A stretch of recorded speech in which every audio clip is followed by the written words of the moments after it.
యేసు ప్రభు ఏ పాపము చేయలేదు. ఆయన పరిశుద్ధుడు, పరిశుద్ధంగానే జీవించాడు. కానీ యేసు ప్రభు మీద నేనే రాజు అని చెప్పాడు అన్న ఒక్క నేరం మోపి జనమే శిక్షించారు. రాజులు శిక్షించారా? రాజులు శిక్షించలేదు. హేరోతు రాజు కానీ పిలాతు రాజు కానీ ఈయన ఎందు ఏ దోషము నాకు కనబడలేదు అని చెప్పారు. యాక్చువల్గా ఏమవుతుందంటే రాజు తలుచుకుంటే దెబ్బల కొదువ అన్నట్టు ఎక్కడైనా రాజులు శిక్షిస్తారు, కానీ ఇక్కడ ఎవరు శిక్షించారు? జనమే శిక్షించారు. జనమే యేసు ప్రభుని సిలువకు అప్పచెప్పారు. అటువంటి జనాన్ని యేసయ్య ఏమంటున్నాడు? క్షమించమని అడుగుతున్నాడు. యేసు ప్రభు సిలువ మరణం ఎంత భయంకరంగా జరిగిందంటే మనం జస్ట్ యేసు ప్రభు సిలువ ఎక్కాడు, చనిపోయాడు అని మాత్రమే మనకు తెలుసు. కానీ యేసు ప్రభు యొక్క సిలువ మరణం గురించి ఒక ఫారినర్ ఎడ్వర్డ్ విలియమ్స్ అనే వ్యక్తి ఒక ఆర్టికల్ రాశాడు. ఆ ఆర్టికల్లో ఏమని ఉందంటే యేసు ప్రభు యొక్క అణువు మన కోసం మరణమైంది. మనం ఎవరైనా చనిపోతే హార్ట్ అటాక్, బ్రెయిన్ స్ట్రోక్ ఒక చిన్న రీజన్ వల్ల చనిపోతారు. కానీ యేసు ప్రభు చేతుల్లో గాయాలు, కాళ్ళల్లో గాయాలు, పక్కలో బళ్ళెపు పోటు, పంచ గాయాలు పొందాడు. తర్వాత తలకి ముళ్ళ కిరీటం పెట్టబడింది, ఒంటికి కొరడా దెబ్బలు. ఆ కొరడా ఎలా ఉంటుందంటే ఇనుప సువ్వలు, ఎముకలు వీటితో గుచ్చబడి ఉన్నది. అటువంటి కొరడా దెబ్బలు యేసు ప్రభుని తాకుతుంటే అణువణువు చీల్చబడింది, అణువణువు కూడా మరణం పొందింది. అటువంటి గొప్ప మరణాన్ని జనమిచ్చారు. అటువంటి జనాన్ని యేసయ్య ఏమంటున్నాడంటే క్షమించయ్యా, ఈ జనానికి ఏం తెలియదయ్యా, ఈ జనం ఏమీ తెలియక నన్ను శిక్షిస్తున్నారు అని చెప్పి యేసయ్య చెప్తున్నాడు. ఇట్లా చెప్తున్నాడు అంటే యేసయ్యకి ఎంత క్షమాపణ గుణం కలిగి ఉన్నాడు. యేసయ్య ఆయనకున్న క్షమాగుణం అనేది ఎవ్వరికీ లేదు. ఈ భూలోకంలో ఎలా అంటే దేవతలను చెప్పబడే వాళ్ళని కంటికి కన్ను పంటికి పన్ను అని చెప్పేసి చంపిన వారి దేవతలు ఉన్నారు. కానీ యేసయ్య ఏం చేశారు? ఇంత బాధించినా, ఇంత హింసించినా, ఇంత మరణానికి గురి చేసినా కానీ క్షమించమని అడుగుతున్నాడు. యేసయ్య దగ్గర క్షమాపణ జరగని, కొంచెం ముందు చదువుకోండి అమ్మా, ముందు చదువుకోండి, పిల్లలు బయట కూర్చోవచ్చు. లేదు.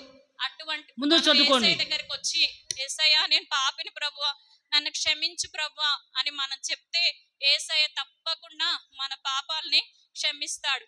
ఆయన క్షమించలేని పాపం అంటూ ఏది లేదు. మనం కేవలం ఆయన దగ్గర ఒప్పుకోవాలి.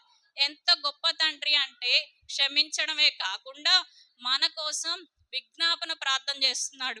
ఏమని? తండ్రి వీళ్ళు ఏం చేస్తున్నారో తెలియదయ్యా, వీళ్ళకి నేను పుట్టుకతో మంచిగానే చేశానయ్యా, వీళ్ళని నా చేతిలో చెక్కుకొని ఉన్నానయ్యా, నా చేతితో చేశాను, మనిషిని నా పోలిక చొప్పున తయారు చేశాను, నా జీవాత్మ ఇచ్చాను, కానీ వీళ్ళు పాపంలో పడిపోయి ఉన్నారు, సాతాను వీళ్ళని కళ్ళు కప్పి ఉంది, వీళ్ళు ఏం చేస్తున్నారు వీళ్ళకి తెలియదయ్యా, నా బిడ్డలను క్షమించు అని చెప్పేసి తండ్రికి విజ్ఞాపన ప్రార్థన చేస్తున్నాడు. యేసయ్య పరిశుద్ధుడు, ఏ పాపము తెలియని పరిశుద్ధుడే ఒక పాపి కోసం ప్రార్థన చేస్తున్నాడు. మనం పాపులం, మనం మన తోటి పాపుల్ని క్షమించగలుగుతున్నామా లేదా? మన తోటి పాపుల్ని మనం క్షమించగలిగితేనే మనం యేసయ్య బిడ్డలని అనిపించుకుంటాం, యేసయ్య అనుసరులని మనం అనిపించుకుంటాం. యేసయ్య ఒక రోల్ మోడల్, ఎలా జీవించాలి, ఎలా మనం బ్రతకాలి ఈ భూమి మీద.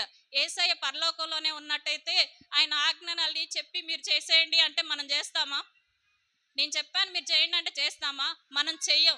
కాబట్టి దేవుడు ఏం చేశాడు? ఒక మనిషి రూపిగా వచ్చి ఇలా ఉండాలి, ఇలా చేయాలి అని చెప్పి ఆయన ఒక రోల్ మోడల్గా నిలబడ్డాడు. ఈ లోకంలో చెప్పిన బోధని పర్ఫెక్ట్గా నెరవేర్చింది ఎవరు అంటే మన యేసయ్య. మత్తయి సువార్త 5వ అధ్యాయము 44వ వచనం.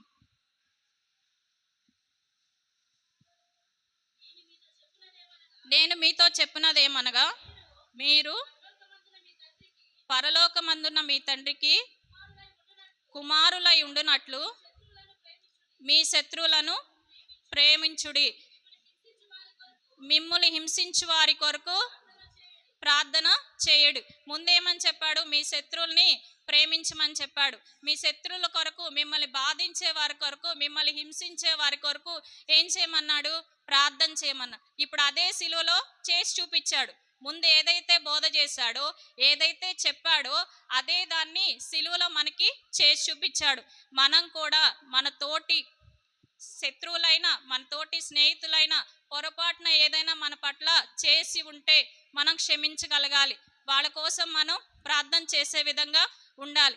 ఒక వ్యక్తిని మనం క్షమిస్తున్నాము అంటే, ఒక వ్యక్తి కోసం మనం ప్రార్థన చేస్తున్నాము అంటే ఆయన ప్రేమ కలిగి ఉన్నట్టు.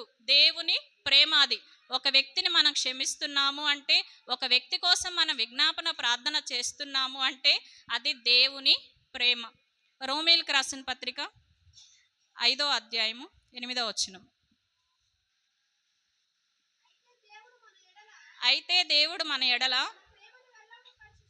తన ప్రేమను వెల్లడిపరచుచున్నాడు. ఎట్లనగా మనమింకను పాపులమై ఉండగానే క్రీస్తు మన కొరకు చనిపోయాను. మనం ఎవరి కోసమైనా, ఎవరైనా ఫ్రెండ్స్ ఉన్నా, ఎవరి కోసమైనా చనిపోతున్నారు, ఎవరి కోసమైనా ఏదైనా చేస్తున్నారు అంటే వాళ్ళు మంచి వాళ్ళు అయితేనే వాళ్ళ తరపున నిలబడతారు. ఏదైనా విషయం వచ్చినా ఏదొచ్చినా కానీ మనం మంచి వాళ్ళ కోసమో లేదా మన అనుకున్న వాళ్ళ కోసమే నిలబడతాం. కానీ యేసు ప్రభు ఒక పాపి కోసం నిలబడ్డాడు. పాపి కోసం తన ప్రాణాన్ని పెట్టారు. అది దేవుని ప్రేమ. మనం కూడా మన తోటి వ్యక్తుల్ని ప్రేమించేలాగా ఉండాలి. ఎఫెసీయులకు రాసిన పత్రిక 2వ అధ్యాయము 4 నుంచి 6 వచనాలు. అయినను దేవుడు కరుణా సంపన్నుడై ఉండి మనము మన అపరాధముల చేత చచ్చిన వారమై ఉండినప్పుడు, మళ్ళీ చెప్పండి, సైతము మన ఎడల చూపిన తన మహాప్రేమ చేత మనలను క్రీస్తుతో కూడా బ్రతికించెను. మనం చేసిన పాపాలకి, మనం చేసిన నేరాలకి, మనం చేసిన దోషాలకి మనమే చనిపోవాలి, మనమే సిలువేయబడాలి. ఒక్కొక్క పాపానికి వేయడం జరిగితే మనం బ్రతికినంత కాలం సిలువేయించుకోవాలి మనం. కానీ యేసు ప్రభు మన కొరకు, మన పాపాల కొరకు యేసు ప్రభువే సిలువలో తన ప్రాణాన్ని అర్పించాడు. ఆయన అర్పించడం ద్వారా మనకేం జరుగుతుందంటే నిత్య జీవం అనేది మనకి దక్కుతుంది. యోహాను సువార్త 15వ అధ్యాయము 12-13 వచనాలు. నేను మిమ్మల్ని ప్రేమించిన ప్రకారము మీరు ఒకరినొకరును ప్రేమింపవలెనని అనుటయే నా ఆజ్ఞ. తన స్నేహితుల కొరకు తమ ప్రాణము పెట్టువాని కంటే ఎక్కువైన ప్రేమ గలవాడు ఎవడునూ లేడు.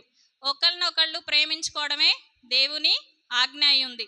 మనం ఒకరినొకళ్ళు ప్రేమిస్తున్నామా లేదా? దేవుడు పరిశుద్ధుడే జనాల్ని ప్రేమించాడు. మనం పరిశుద్ధులం కాదు. మనలోనూ లోపాలు ఉన్నాయి. మనలో లోపాలు ఉన్నాయని పక్కన లోపాలని మనం ఏదో గ్రేట్గా చూస్తాం. అట్లా మనం చూడకూడదు. మనమే లోపాల్లో ఉన్నప్పుడు మన తోటి సహోదరుల్ని మనం ప్రేమించగలగాలి. వారి లోపాల గురించి మనం ప్రార్థన చేయగలగటమే దేవుని యొక్క ప్రేమను మనం పొంది ఉండడం. అటువంటి ప్రేమను మనం సంపాదించుకోవాలి.